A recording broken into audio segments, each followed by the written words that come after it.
E a gente começa a tentar finalizar essa série sobre pós-modernidade e hedonismo, com o apoio do texto A Psicanálise Face ao Hedonismo Contemporâneo, da professora Isabel Fortes, ok? E na realidade, e também com a ajuda de algumas notas que eu fiz. Na realidade, se a história acabou, então para que se esforçar para construir laços sociais duradouros, projetos que edifiquem socialmente, individualmente, que passem para outra esfera. Nessa nova era, que a gente pode denominar de sociedade do espetáculo, como descreveu um escritor francês chamado Guy Debord, essa nova era da sociedade do espetáculo, nessa nova era se tornou uma obrigação ser feliz, certo? Vide redes sociais.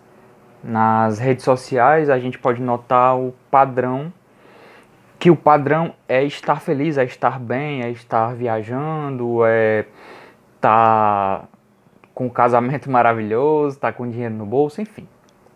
Tem esse aspecto das redes sociais. Tem um outro aspecto também que eu vou mencionar daqui a pouco. O hedonismo se associa também ao consumo, né?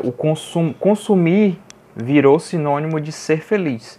Então, muitas vezes, essa felicidade que é retratada nas redes sociais, ela está associada ao consumo de mercadorias, certo? Vejamos, um elemento importante a ser analisado neste quadro social é o esvaziamento da esfera do político. Observa-se hoje uma transformação na relação entre as esferas públicas e privadas, ocorrendo uma privatização da vida. O político como uma expressão dos combates coletivos e a busca genuína por resolver problemas, ele desapareceu nesta nova sociedade, certo? A negação da dor, já que nós somos obrigados a ser felizes, a negação da dor quando as pessoas recalcam, né? Quando a gente recalca essa dor, a própria negação da dor nessa sociedade que obriga a ser feliz é também fonte de dor. Como assim? O desamparo atual expresso na falta de um projeto político visando melhorar, por exemplo, a situação econômica da classe trabalhadora, incluindo na classe trabalhadora profissionais liberais e uma parte da pequena burguesia, porque também vivem em condições análogas aos trabalhadores, certo? Também ou são explorados ou têm rendimentos muito próximos dos trabalhadores. E, portanto, em determinados momentos os interesses convergem. É necessário fazer esse tipo de análise e ter pouco ou nenhum preconceito com relação à questão de classe.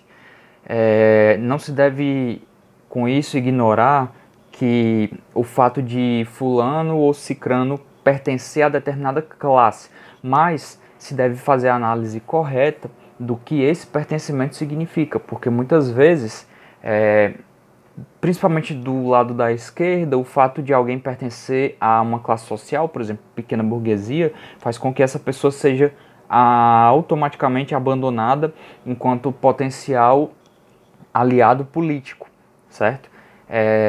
Nas minhas teses sobre esse momento que nós estamos vivendo no Brasil atualmente, essa é uma das inúmeras razões pelas quais ideologias, se é que a gente pode qualificar dessa forma, como o bolsonarismo ou olavismo, bolso-olavismo, é por isso que elas têm se propagado de maneira tão forte. É porque as análises que têm sido feitas e a ação tomada a partir dessas análises têm sido muito equivocadas. Isso tudo aumenta, certo? O enfraquecimento do que a professora Isabel denomina de figura de alteridade. É a mesma coisa que eu chamo de empatia, certo? E essa falta de empatia na política e nas relações interpessoais, ela é causa e consequência do sentimento de solidão que retroalimenta a necessidade de buscar obsessivamente ser feliz. E o que é apresentado como possibilidade de ser feliz não é mais construir um projeto coletivo de mudança de sociedade, é consumir, certo? Então é uma vitória do capitalismo, é uma vitória do neoliberalismo, uma vitória significativa, certo? Então nós que estamos do lado de cá da ponta social, nós que estamos do lado dos explorados ou daqueles que não são tão favorecidos por esse sistema, nós estamos perdendo. Nós estamos perdendo materialmente, por enquanto, e estamos perdendo no campo das ideias também, ideologicamente. Nesse sentido, é lógico que a publicidade joga um papel importante, mas a gente não vai abordar a publicidade aqui, porque é um tema que por si só ele já daria um vídeo inteiro, certo? E tem outros canais e outros analistas que abordam essa questão muito melhor do que eu. Então eu me reservo a comentar outras coisas. Há uma relação predatória do outro, que só existe de forma útil, na medida em que é fonte de prazer para o eu, afirmando-se aqui o utilitarismo nas relações interpessoais, que prega que o outro pode ser reduzido a mero objeto de troca. Esta é uma das grandes vitórias da ideologia liberal de mercado. O mercado ele invadiu a esfera do privado. Essa é uma vitória do liberalismo, certo? O que mais que a gente tem aqui? Portanto, o outro, quando ele para de dar prazer, seja um prazer sensorial, ou seja um prazer de ego, ele pode ser descartado. E a maneira como o outro é descartado pode ser vista de várias formas. De várias formas, dependendo de como cada classe social age, né? A classe trabalhadora mais humilde, classe média, profissionais liberais, funcionários públicos, até o grande capital, certo? A grande burguesia, enfim. Isso é observável nas diversas esferas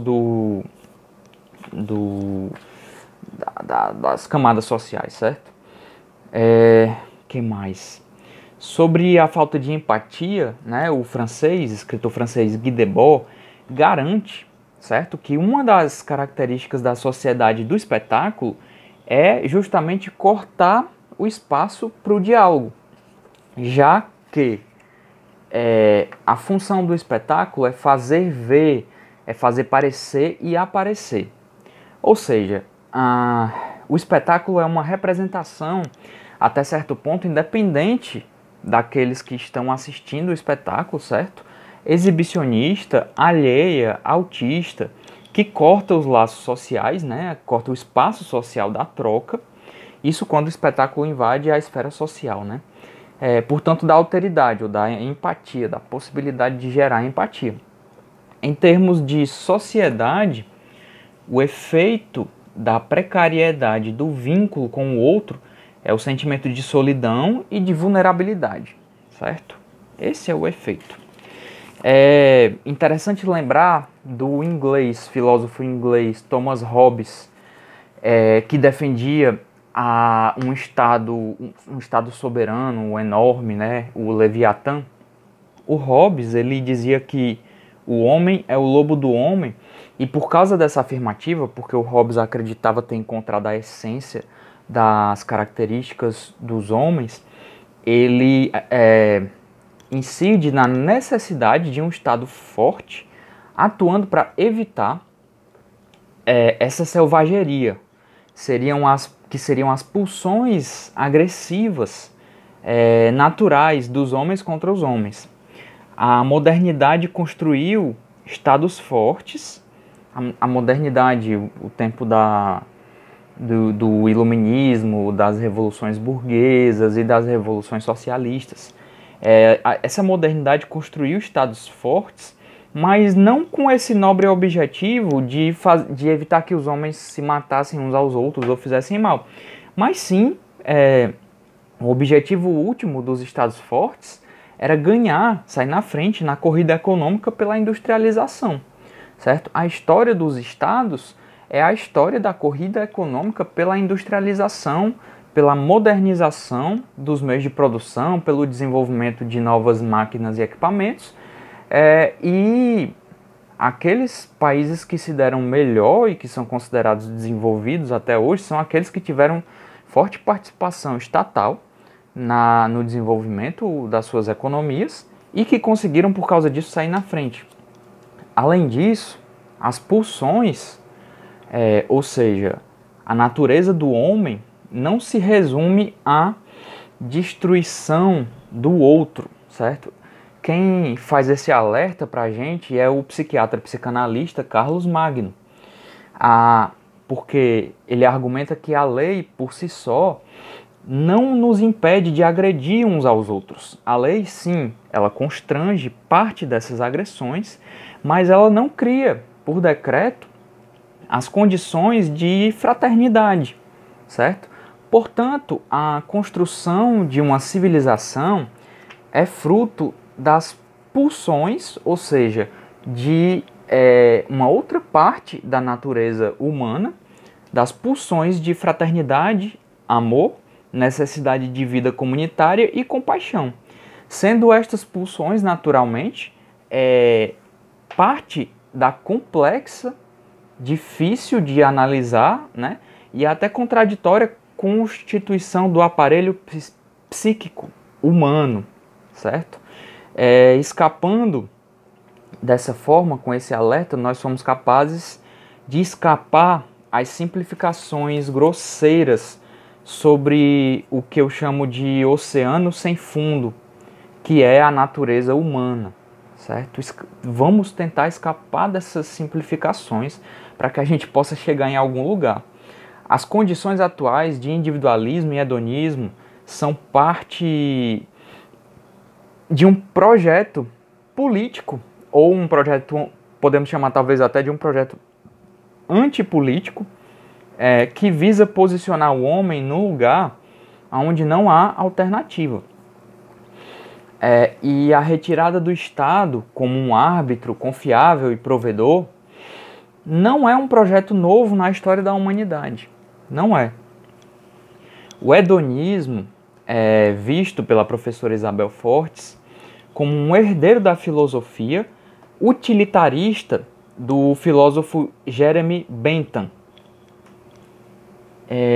Segundo o Jeremy Bentham, no seu livro Uma Introdução aos Princípios da Moral e da Legislação, o termo utilidade designa o seguinte: vejamos, a propriedade do objeto de proporcionar benefício, vantagem, prazer, bem ou felicidade, ou impedir que aconteça o dano, a dor ou a infelicidade para a parte cujo interesse está em pauta.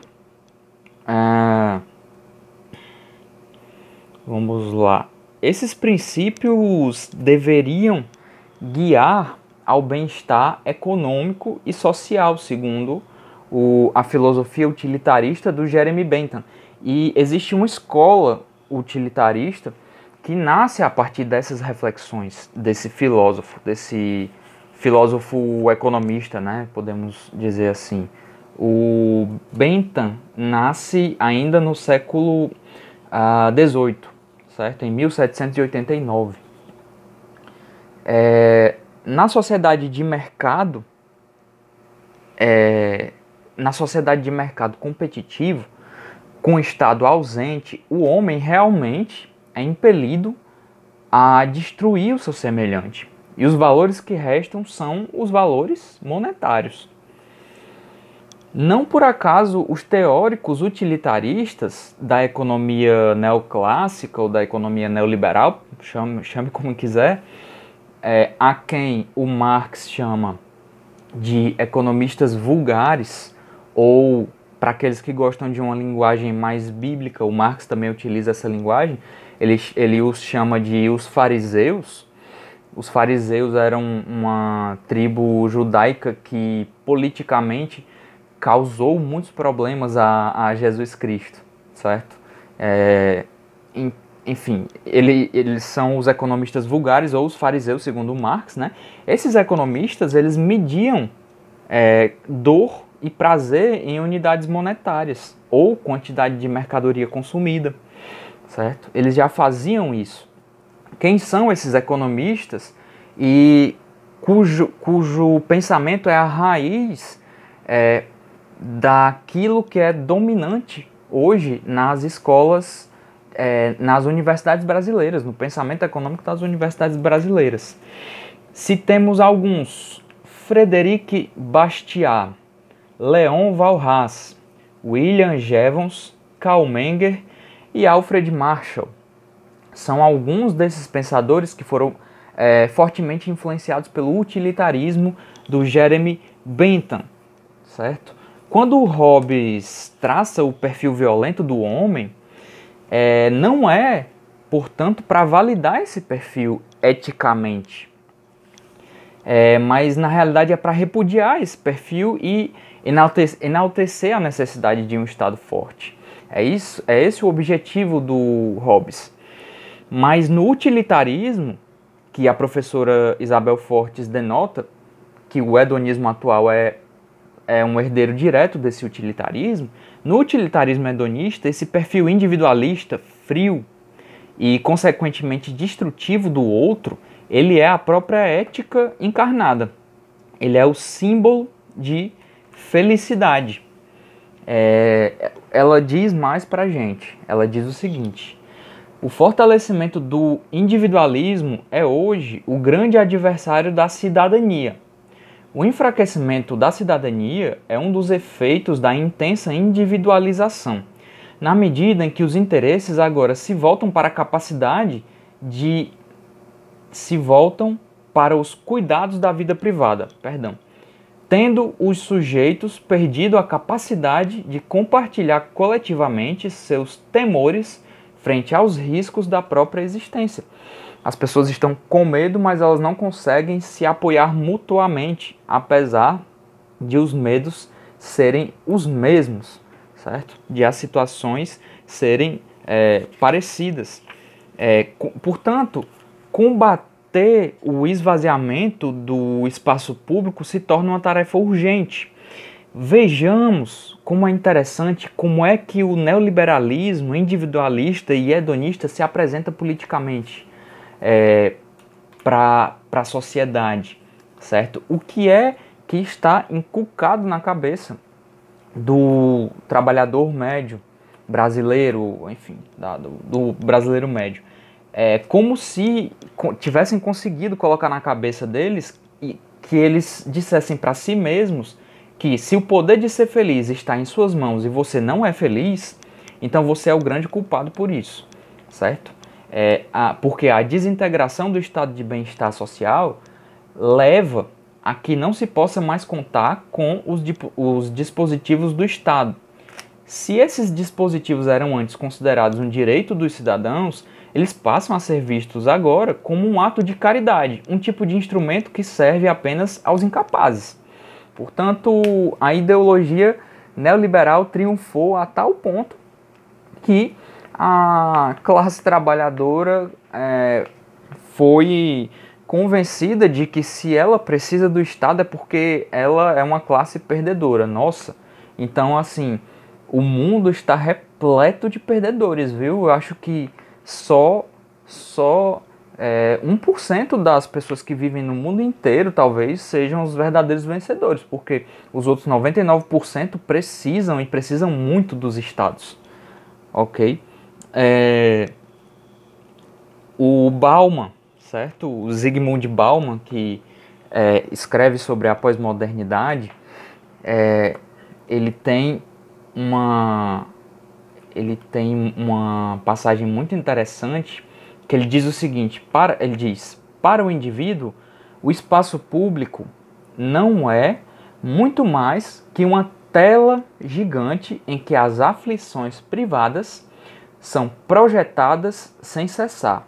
E quando ele escreveu isso não existia nem Orkut, certo?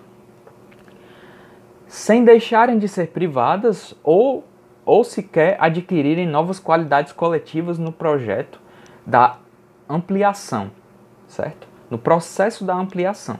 O espaço público atualmente é onde se faz a confissão dos segredos e intimidades privadas.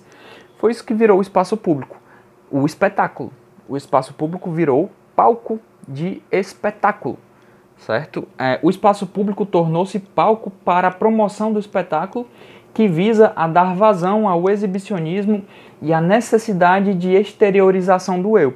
Então, publicamente, ou você sente-se na obrigação, na compulsão da felicidade, mas se você não está dentro dessa compulsão, dessa obrigação, você provavelmente vai se inserir no espaço público de forma exibicionista, nem que seja para exibir as suas angústias, para tentar expressar as suas angústias, os seus medos, as suas dúvidas, certo?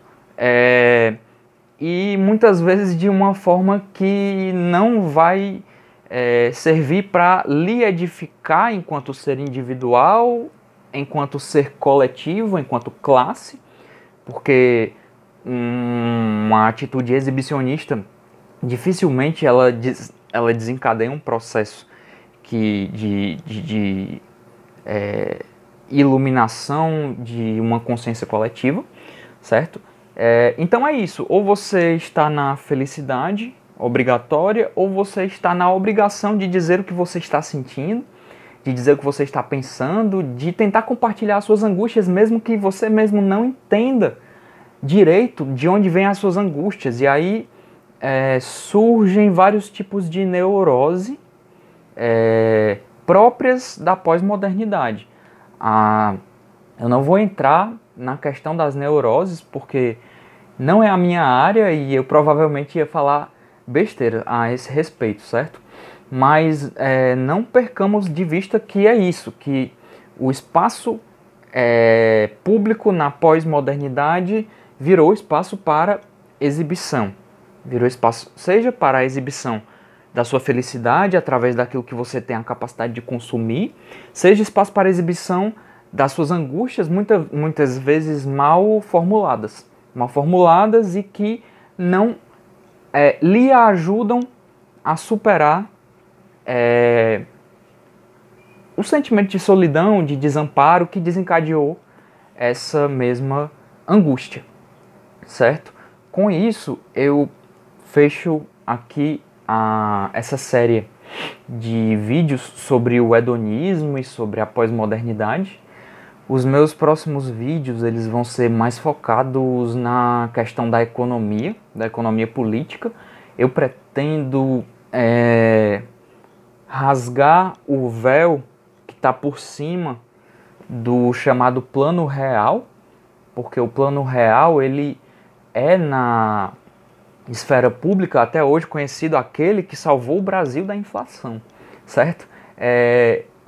Mas eu não o conheço dessa maneira. Eu conheço o Plano Real como aquele que mergulhou o Brasil na pobreza, certo? Na pobreza, na dependência econômica, que é um termo que eu vou explicar no vídeo que eu farei logo a seguir, certo? No subdesenvolvimento e politicamente na não proclamação da nossa independência de fato, né? Nós ainda, de certa forma, somos colônia do ponto de vista econômico, do ponto de vista cultural, certo? Do ponto de vista... enfim, nós ainda somos colônia. E também vou falar sobre a questão do nacionalismo, certo? Muita gente me pergunta qual é o conceito que eu uso de nacionalismo, certo? Eu vou falar, eu vou explicar, mas já adianto que é um conceito bastante diferente daqueles nacionalismos xenófobos, daqueles nacionalismos associados aos regimes fascistas, por exemplo, certo? Até porque nós não temos fascismo no Brasil, ok? Pelo menos não organizado, nós não temos e nem acredito que teremos no horizonte temporal tão cedo. E que bom, certo? Gostaria de finalizar esse vídeo tranquilizando os seus espíritos com relação a isso, sabe? Mas é isso. Obrigado. Curtam, comentem, compartilhem esse vídeo se vocês acham que essa reflexão vale a pena de ser ouvida, tá? Valeu!